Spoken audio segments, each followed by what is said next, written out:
भोगे मोला तोर भारी सुन तो ले वो भैया के सारे माया भोगे मोला तोर भारी अरे छंदर साना मोला वो दीवानी बगल वाले छंदर साना मोला यार दीवानी कॉलेज वाले छंदर साना मोला वो दीवानी बगल वाले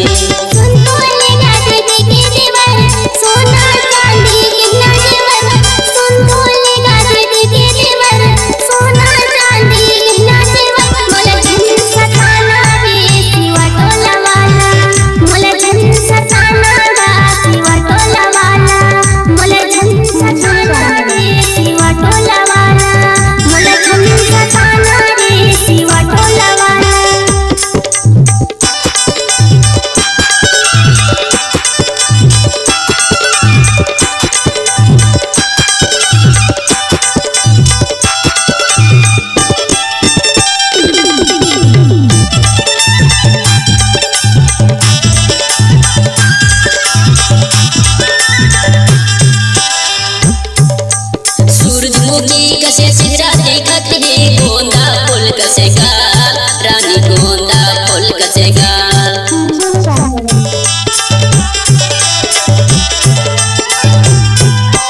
सूरजमुखी कसे सिरा देखत है गोंदा फूल कसेगा रानी गोंदा फूल कसेगा रूपवती सही रूप देखत है घुंघराल तोरे बाल पगली घुंघराल तोरे बाल सही रूप दिखत है घुंघराल तोरे बाल रानी घुंघराल तोरे बाल आए रे मोरे दिल के रानी मन होगे मोरे पानी पानी आए रे मोरे दिल के रानी मन होगे मोरे पानी पानी अरे छंदर साना मोला दीवानी कॉलेज वाले छंदर साना मोला यार दीवानी बगल वाले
जंगल पहाड़ तीर महावै सुघर पर के छाँव रानी सुघर पर के छाँव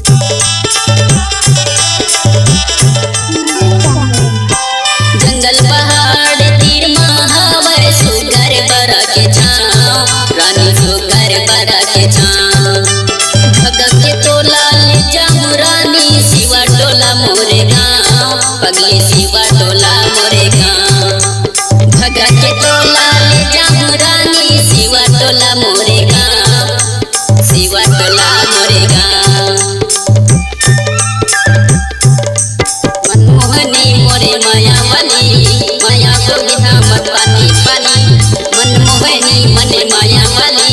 माया महोगे हमर कली झंझर साना मोला वो दीवाने कॉलेज वाली झंझाताना मोला रे शिवा टोला वाला झंझाताना मोला रे शिवा टोला वाला बोले वो भैया के सारी माया होगे मोला तोर बरबारी बोले वो भैया के सारी माया होगे मोला तोर बरबारी अरे झंझर साना मोला वो दीवाने कॉलेज वाली झंझर साना मोला वो दीवाने बगल वाली।